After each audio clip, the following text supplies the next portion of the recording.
Drifting ഒക്കെ ഇതിൻ്റെ അകത്ത് ഇപ്പം മമ്മൂക്കയുടെ ഡ്രൈവിംഗ് സ്കിൽസ് ഒക്കെ ഭയങ്കരമായിട്ട് യൂസ് ചെയ്തിട്ടുണ്ട്. അപ്പൊ എല്ലാം ചോദിക്കും പുള്ളി, ജമ്പ് ചെയ്യുന്ന ഇത് സീക്വൻസുകളും. ഏജ് പുള്ളിക്ക് ഫീൽ ചെയ്യുന്നില്ല, നമ്മൾക്കും ഫീൽ ചെയ്യുന്നില്ല. വ്യാഴാഴ്ച മഴ പെയ്തപ്പോ വഴിയല്ല കുഴ.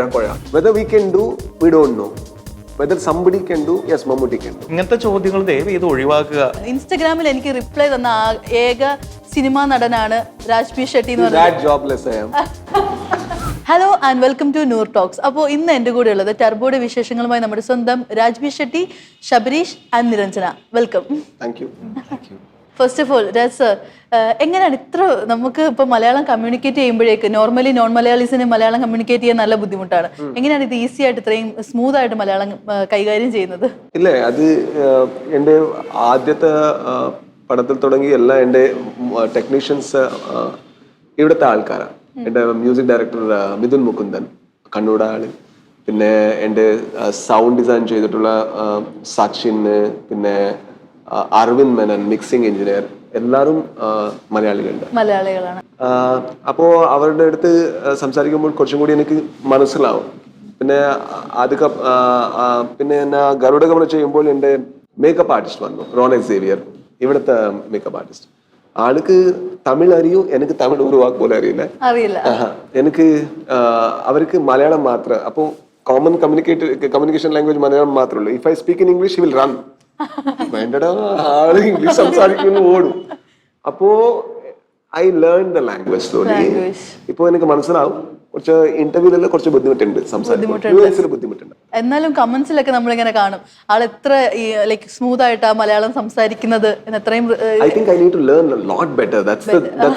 Because I love language. If I speak in Kannada, I am very fluent and I can be very easy when I talk. But മലയാളത്തിൽ ആ ഫ്ലുവൻസി ഇല്ലാതെ എനിക്ക് കുറച്ചും കൂടി വിഷമുണ്ട്. എന്നാൽ പോലും നോൺ മലയാളീസ് നോർമലി സംസാരിക്കുന്നതിനേക്കാളും കുറച്ചുകൂടെ ബെറ്റർ ആയിട്ട് നമുക്ക് മലയാളീസിന് കേൾക്കുമ്പോൾ ഫീൽ ചെയ്യുന്നുണ്ട്. മലയാളം ലാംഗ്വേജ് കൈകാര്യം ചെയ്യുമ്പോഴേക്ക് ഏറ്റവും ടഫറായിട്ട് തോന്നിയ ഏതെങ്കിലും വാക്കുകൾ ഉണ്ടോ, ഒട്ടും വഴങ്ങാത്തതായിട്ട്? ആ വേർഡ് അത് പ്രൊനൗൺസ് ചെയ്യണം. അത് എനിക്ക് മറ്റേ വ്യാഴാഴ്ച മഴ പെയ്യുമ്പോ വഴിയെല്ലാം ഒരു ടങ് ട്വിസ്റ്റർ കൊടുക്കുവോ? ചെന്നൈയിലോ ഇപ്പൊ എല്ലാ തമിഴ് വ്യാഴാഴ്ച മഴ പെയ്തപ്പോ മഴ പെയ്തപ്പോ വഴിയെല്ലാം കൊഴ വ്യാഴാഴ്ച മഴ പെയ്തപ്പോ വഴിയല്ല കുഴ. അടിപൊളി. ഒരു സിമ്പിൾ ആയിട്ട് ഒരെണ്ണം കൂടെ കൊടുക്കോ? സിമ്പിൾ ആയിട്ടുള്ള ഒരെണ്ണം കൂടി കൊടുക്കണം.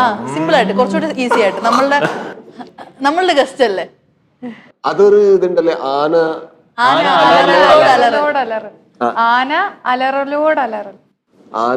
അലറലോട് അലറൽ. അതെ അതെ. അയ്യോ, ടിക്കറ്റ് എടുക്കും ആ പടത്തിന്റെ. നമ്മുടെ ബേസിലേറ്റിന്റെ മൂവി ഉണ്ടായിരുന്നല്ലോ, വേറൊരു മൂവിയാ കഠിന കഠോരമീ അണ്ടകടാഹം. മലയാളം കഠിന കഠോരമീ അണ്ടകടാഹം. അതൊക്കെ പറ്റും. ഗരുഡഗമന ഋഷഭവാൻ. കന്നഡ വേർഡ് അല്ല, സാൻസ്ക്രിറ്റ് വേർഡ്. ഗരുഡഗമന വൃഷഭവാഹനം. അതെന്റെ പടത്തിന്റെ പേര്. അയ്യോ,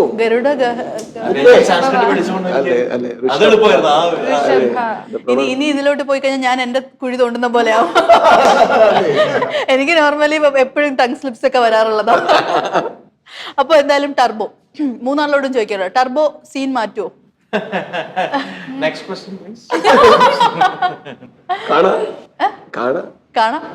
എന്താ സീൻ മാറ്റേണ്ട ആൾക്കാർ നിങ്ങളാണ്, പ്രേക്ഷകര്. അവർക്ക് ഇഷ്ടപ്പെടുകയാണെങ്കിൽ അവര് മാറ്റും, നമ്മളല്ല മാറ്റുന്നത്. അതെ. അപ്പോ നമ്മുടെ മമ്മൂക്കയുടെ നമ്മൾ ട്രെയിലറൊക്കെ കണ്ടപ്പോഴത്തേക്ക് full mega mass action movie. അപ്പോ ഇത് നമ്മുടെ മലയാളം ഇൻഡസ്ട്രിയിൽ ഒരു പുതിയ മൈൽ സ്റ്റോൺ തന്നെ ആയിരിക്കും? ഇങ്ങനത്തെ ക്വസ്റ്റ്യൻ ആയിട്ടാണ് ഇറങ്ങിയിരിക്കുന്നത്. നമ്മളൊരു പടം ചെയ്തു, ഇനി കാണുക ഇത് അങ്ങനെ ഒരു മൈൽ സ്റ്റോൺ ആക്കാൻ വേണ്ടി എടുക്കുക. ഇപ്പോൾ ഒരു പടം അങ്ങനെയല്ല, നമ്മളൊരു സബ്ജക്റ്റ് വന്നു, അത് എഴുതി ഉണ്ടാക്കി, അതിന് കാസ്റ്റ് ചെയ്തു, ഡയറക്റ്റ് ഒക്കെ ചെയ്തു, അതിന് പല എലമെന്റ്സ് ഒക്കെ ചേർത്ത് ഒരു സിനിമ ഉണ്ടാക്കുന്നു. ബാക്കിയെല്ലാം സംഭവിക്കുന്നതാണല്ലോ. വലിയ ഇൻഡസ്ട്രി ഹിറ്റ് ആവുന്നതും, അല്ലെങ്കിൽ നമുക്ക് നാളെ ഒരു ഇൻഡസ്ട്രി ഹിറ്റ് അങ്ങോട്ട് എടുത്തേക്കാന്നും പറഞ്ഞു ഒരു ഇൻഡസ്ട്രിയിലെ ആൾക്കാരും ഇറങ്ങിയിട്ടില്ല അല്ലേ? കാന്താര നമ്മൾക്ക് ഓക്കെ പാൻ ഇന്ത്യൻ പടമായി അങ്ങനെയല്ലല്ലോ സ്റ്റിൽ. അപ്പൊ അത് അങ്ങനെയാണ് ചെയ്യുന്നത്. ഇപ്പൊ പ്രേമം എന്ന് പറഞ്ഞ സിനിമ നമ്മൾ ഓക്കെ നല്ലൊരു സിനിമ ചെയ്യണം എന്ന ആഗ്രഹത്തിൽ നമ്മൾ ചെയ്തു. അതിന്റെ റീച്ച് അങ്ങനെ റീച്ചായി. അത് നമ്മളുടെ കയ്യിലല്ല നിൽക്കുന്നത്. അപ്പൊ അതുകൊണ്ട് ഇങ്ങനത്തെ ചോദ്യങ്ങൾ ദയവ് ഇത് ഒഴിവാക്കുക. തിയേറ്റർ പിടിച്ചു കുലുക്കുവോ സീൻ മാറ്റുവോ അതൊന്നും നമ്മുടെ കയ്യിലല്ല നിൽക്കുന്നത്. ഇപ്പൊ കാന്താരയുടെ കേസ് പറഞ്ഞപ്പോ തന്നെ അത് ചെയ്യുന്ന സമയത്ത് ലൈക്ക് എങ്ങനെയായിരുന്നു ഈ ഒരു സെക്കൻഡ് പാർട്ട് എന്നൊക്കെ മൈൻഡിൽ ഉണ്ടായിരുന്നോ? അതിപ്പോ ഡയറക്ടറുടെ director should answer. But when he wrote the script and when I saw the first cut, that's what he said, like, you know, when we saw the film, it was good film. Okay, it might work. That's what everybody thought. Nobody knew that, like, you know, it will become a industry hit or, like, you know, it would travel to other region. Nobody knew that. And actually, when the film got dubbed in other language, that's what, like, you know, Rishabh called me and said, like, I don't know, producer is telling that, like, you know, it might work, but I have no clue at all because the culture is so very rooted that people may not understand it. That's what he said. See, even we don't know where the film would travel and everything. So with Kantara, he's telling that he had that idea. Maybe he had that idea, but it always happens after the biggest success. Then you want to, like, you know, elaborate the same idea that you have inside you. പക്ഷെ നമ്മൾ ഈ first part ചെയ്യുമ്പോഴേക്കാളും tension ആയിരിക്കില്ല നമുക്കൊരു second part ഏതൊരു മൂവിയുടെ ആദ്യം ചെയ്യുന്ന ടൈമില്? ഇതുവരെ എന്റെ ഡയറക്ഷനിൽ ഞാൻ ചെയ്തിട്ടില്ല. അതെ, ഇപ്പോ അത് വന്നാൽ കുറച്ചും കൂടി നമുക്ക് പ്രഷർ ഉണ്ട്. ഇപ്പോ കാന്താര ഒരു മിറാക്കിളാണ്. ഇപ്പോ ആ മിറാക്കിൾ മാച്ച് എങ്ങനെ ചെയ്യും അത് അവരുടെ ഒരു സ്ട്രെസ് ആണ്. പക്ഷെ അവർ പ്രിപ്പയർ ചെയ്യും. ഇപ്പോ what should be done with Pushpa or Kantara or KGF, that they will do. So, but whether it will have the same impact, that actually the makers cannot decide. Yes. That will always the audience will decide. Okay, നമ്മൾ ട്രെയിലറിലൊക്കെ കണ്ടായിരുന്നല്ലോ full ഈ ഞാൻ പറഞ്ഞ പോലെ action അങ്ങനത്തെ ഒരു kind of. അപ്പൊ ഈ മൂവിയുടെ ഫുൾ ജോണർ ആ ഒരു രീതിയിൽ തന്നെ ആയിരിക്കുമോ? ഒരു പക്ക ആക്ഷൻ മൂവി. നമ്മൾ കഴിഞ്ഞ ഒരു പ്രസ് മീറ്റിൽ മമ്മൂക്ക എടുത്ത് ചോദിച്ചിട്ടുണ്ടായിരുന്നു ഇടിപ്പടം എപ്പോ വരും, അപ്പൊ മമ്മൂക്ക തരാം എന്ന് പറയുന്നുണ്ടായിരുന്നു. ലൈക്ക് അതേപോലെ വെച്ചിട്ട് ഇപ്പൊ ടർബോയുടെ റീൽസ് ഒക്കെ ഇങ്ങനെ പോകുന്നുണ്ട്. പടം ഇടിപ്പടം വെച്ചാൽ ഉദ്ദേശിച്ച ഇപ്പൊ എന്താ ഏതെങ്കിലും ഒരു എക്സാമ്പിൾ പറയാമോ? ഇതുപോലെയാണോ എന്ന് ചോദിച്ചു കഴിഞ്ഞാൽ അങ്ങനെ കംപ്ലീറ്റ് ഒരു RDX ഒക്കെ പോലെയാണ് ഉദ്ദേശിക്കുന്നത്. ഏതാ RDX ഒക്കെ പോലെയാണ് RDX ഒക്കെ പോലെ ലൈക്ക് അങ്ങനെ ഒരു ഫുൾ അതിന്റെ അകത്തും ഇടിപ്പടം എന്ന് വെച്ചാൽ ഒരുപാട് സ്റ്റണ്ട് ഉള്ള ഒരു പടം എന്നുള്ള അതേപോലെ ഇതിന്റെ അകത്തും ഒരുപാട് ഫൈറ്റ് സീക്വൻസ് ഫൈറ്റ് ഡിമാൻഡ് ചെയ്യുന്നുണ്ട്. ആ സ്റ്റോറി പോകുന്ന പോക്കിൽ ആ കഥ പറയുമ്പോൾ അതിന് ആവശ്യമായിട്ടുള്ള ആ ക്യാരക്ടേഴ്സിന്റെ പല പല ഹ്യൂമർ ആയിക്കോട്ടെ, ഡ്രാമ ആയിക്കോട്ടെ, ആക്ഷൻ ആയിക്കോട്ടെ, ഇതെല്ലാം ഈ കഥയുടെ ഭാഗമാണ്. ഇന്നൊരു ജോണർ എന്ന് വെച്ച് കഴിഞ്ഞാൽ ഇപ്പം വൈശാഖ് ജോണർ അതിപ്പോ വേണമെങ്കിൽ പറയാം.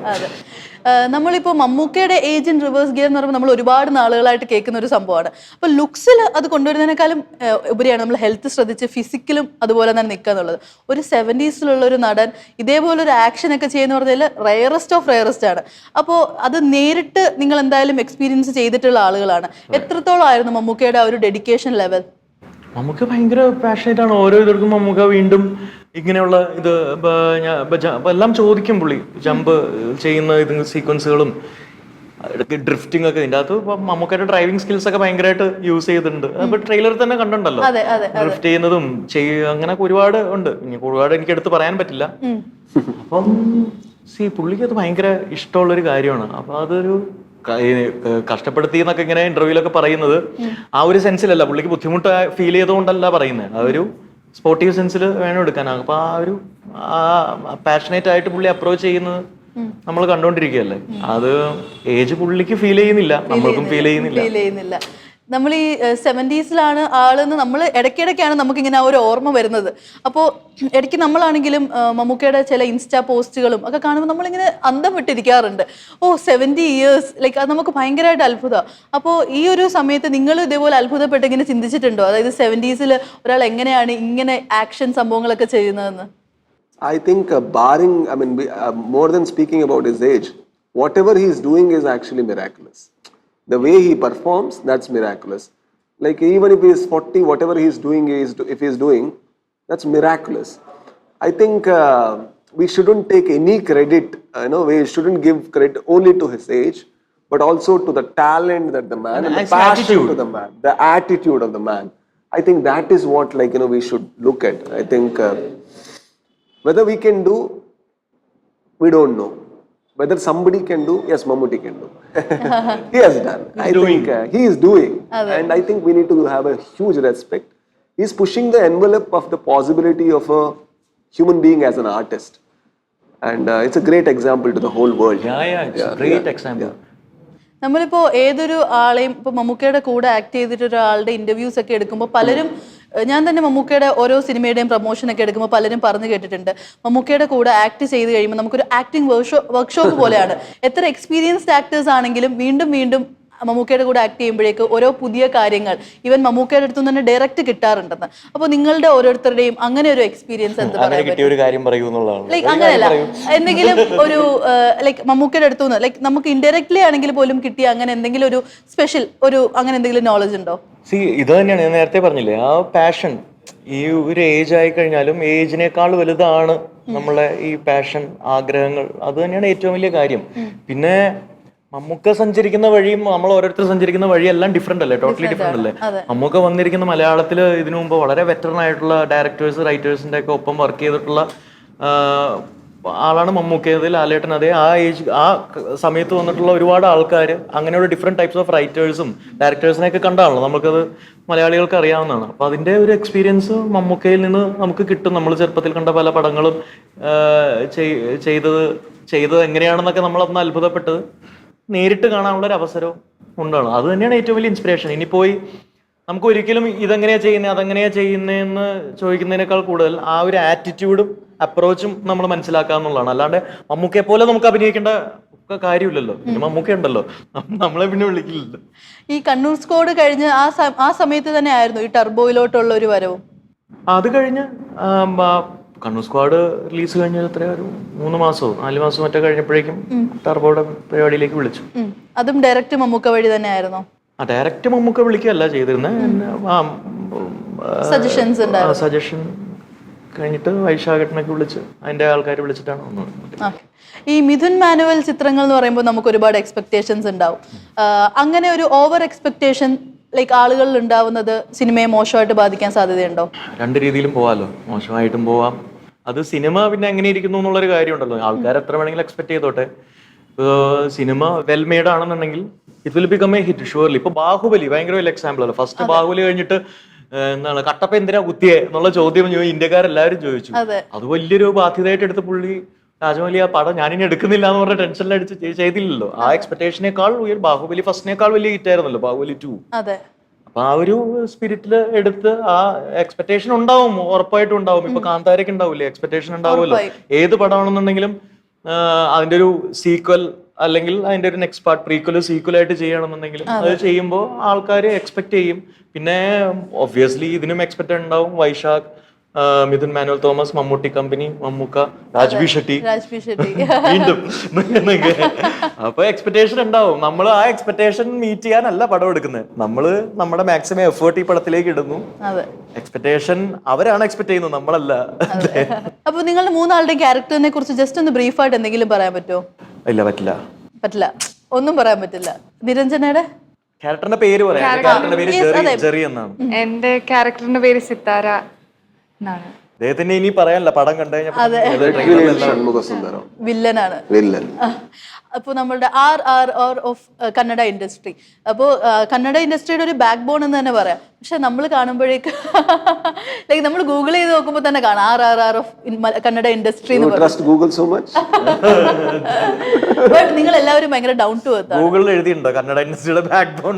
RRR ഓഫ് കന്നഡ ഇൻഡസ്ട്രി എന്ന് ഗൂഗിളിൽ ഉണ്ട്. നമ്മൾ നോക്കുമ്പോൾ തന്നെ കാണാൻ പറ്റും മൂന്നാളുടെ നെയിം ഒക്കെ വെച്ചിട്ട്. പക്ഷെ നിങ്ങൾ മൂന്നാളും നല്ല ഡൗൺ ടു എർത്ത് ആണ്. ലൈക്ക് ഒരു സൂപ്പർ സ്റ്റാർസ് അത്രയും ഡൗൺ ടു എർത്ത് ആവുന്നൊക്കെ എന്തെങ്കിലും. I didn't know that I am superstar till now. മൂന്ന് പേരെന്ന് വെച്ചാൽ രക്ഷിത് രാജ്, ഋഷഭ്, ട്രിപ്പിൾ ആർ. അതെ, അങ്ങനെ തോന്നുന്നില്ല. എന്താ ഡൗൺ ടു എർത്ത് തോന്നുന്നു? അല്ല, നമ്മളിങ്ങനെ കമന്റ്സിലായാലും ഒക്കെ കാണാം. ഞാനൊരു കമന്റ് കണ്ടിരുന്നു. ഒരു സിനിമ ഒരു കമന്റ് ആയിരുന്നു. ഇൻസ്റ്റഗ്രാമിൽ എനിക്ക് റിപ്ലൈ തന്ന ഏക സിനിമാ നടനാണ് രാജ്ബി ഷെട്ടി എന്ന് പറഞ്ഞത്. അങ്ങനെയൊന്നും പറയാൻ പറ്റില്ല. അങ്ങനെയും പറയാൻ പറ്റും. അല്ലെ, അങ്ങനല്ല. I think we come from a background, I think all of us maybe, like not so filmy background, like, you know, we come from a very normal life, and we come Normal, from normal audience. yeah, we are audience of the film, and നമ്മുടെ ഭാഗ്യം ഇത്. I think it's our luck to be in this art form and to do what we are doing. And life has given, at least for me, everything that I can dream of. Like, you know, then what should I like? What should I maintain, and how should I behave? So I can't say this is down to earth, that, this and everything, but this is what I am as a person. I need to be this, that's all. I can't be something else. If, for example, like, you know, if I'm playing Vetrivel Shanmugasundaram, I need to have his psychology. Then I may behave in the way that, like, you know, he might behave. So my psychology is simple. Like, I am this person, that's all. I am not behaving something other than what I am. So if it looks down to earth, okay, it's fine. If it doesn't look also, it's fine. We cannot do anything, that's all. പക്ഷെ ഞാൻ പറഞ്ഞില്ല, ഞാൻ ഇതുപോലെ ഒരു comment കണ്ടു, ഇതുപോലെ reply കൊടുത്തു. അപ്പൊ ഇൻസ്റ്റഗ്രാമിലും ഒക്കെ ഇതേപോലെ ആളുകൾ വന്ന് മെസ്സേജ് അയക്കുമ്പോ മാക്സിമം റിപ്ലൈ കൊടുക്കാറുണ്ട്. മാക്സിമം റിപ്ലൈ കൊടുക്കും, എല്ലാവർക്കും റിപ്ലൈ കൊടുക്കും. അത് എന്റെ പ്രോബ്ലം അതാണ്. എന്റെ ഇപ്പോ ഒരു 5-6 മാസം എന്റെ അടുത്ത് വാട്സാപ്പ് എടുത്തു, എന്റെ ഇൻസ്റ്റാഗ്രാം എടുത്തു, എന്റെ ഫോൺ സ്വിച്ച് ഓഫ് ചെയ്തു. Because if I use, I reply. ഇപ്പോൾ വാട്സാപ്പ് ഇല്ല എൻ്റെ അടുത്ത്. Phone most of the time switch off unless I am sharing some content off. Because of Turbo I came back to Instagram because I had to promote in my account. So when I am there, when I see the message, I can't, like, you know, ignore most of the time. Like, I reply. So, because there is so much love, and I really feel like, you know, why are they showing so much love? And I really feel, ayyo, entina itra. It feels so very humbled, actually. We didn't do anything. I have done a film, and all the money I have taken my home. Like, you know, but the love they give, no, that I most of the time I feel like, you know, I need to respond. When I don't respond, I feel very bad. So. Okay. That's the impact of this art form. Yeah. ശബരിചേട്ടൻ അങ്ങനെ കൊടുക്കാറുണ്ടോ replies ഒക്കെ വരുന്ന മെസ്സേജിനൊക്കെ? ഈ പറയുന്ന പോലെ നമുക്ക് തോന്നുന്ന വെറുതെ hi hello എന്നൊക്കെ ഉള്ളതിനേക്കാൾ എന്തെങ്കിലും വാലിഡ് ആയിട്ട് പറയുമ്പോൾ റിപ്ലൈ കൊടുക്കാറുണ്ട്. നിരഞ്ജനയോ? കൊടുക്കാറുണ്ട്. Now everybody sir, Malayalam movies ഒക്കെ കണ്ടിന്യൂസ് ലൈക്ക് കാണുന്ന ആളാണോ? ഇപ്പൊ ഞാൻ കുറച്ചും കൂടി ഗ്യാപ്പ് എടുത്തു. മുതൽ ഇപ്പോ Premam I have watched it maybe 3 times. Yeah, it was very, very, very beautiful. Yeah, very beautiful for me, and it was perspective opener for us, because oh my god, okay, you can tell stories like this. And Om Shanti Varshana, പിന്നെ നേരം, പിന്നെ of course Mahesh കണ്ടിപ്പത്തെ Fahad ഫാസിലിന്റെ എല്ലാ movie, recent Bramayugam. So I keep on watching films. So I have got, I mean, in Bangalore days, I have got heavily influenced by Malayalam cinemas. That doesn't mean, like, you know, I want to do films like that. I am like, and as an audience, it has engaged me so much that I have loved good content, and I'm like, wow, okay, this feels good. അപ്പോൾ നമ്മുടെ കന്നഡ ഇൻഡസ്ട്രിയിൽ നിന്ന് നമ്മുടെ മലയാളം ഇൻഡസ്ട്രിയിലോട്ട് വരുന്ന ടൈമിൽ like കാണുന്ന ഏറ്റവും major difference അങ്ങനെ എന്തെങ്കിലും ഫീൽ ചെയ്തിട്ടുണ്ടോ? ഇതിന് മുമ്പ് ഞാൻ പറഞ്ഞിട്ടുണ്ട്, ഒരു ചെറിയ ഡിഫറൻസ് ആണ്. ഇപ്പോൾ എല്ലാ ഇൻഡസ്ട്രിയുടെ ഒരു പെർസ്പെക്റ്റീവ്, ഒരു ചേഞ്ച് ഉണ്ട്. അത് റൈറ്റ് റോങ് പറയാൻ പറ്റില്ല. കന്നഡ പിന്നെ Telugu industry, I really feel it's A star dominated industry. അവിടെ പിന്നെ നമ്മുടെ Malayalam industry it's technician and writer dominated industry. ഇവിടെ ഒരു സേയിങ്, ഒരു പവർ ഉണ്ട് റൈറ്റർ പിന്നെ ടെക്നീഷ്യൻ്റെ ഒരു വാക്ക്.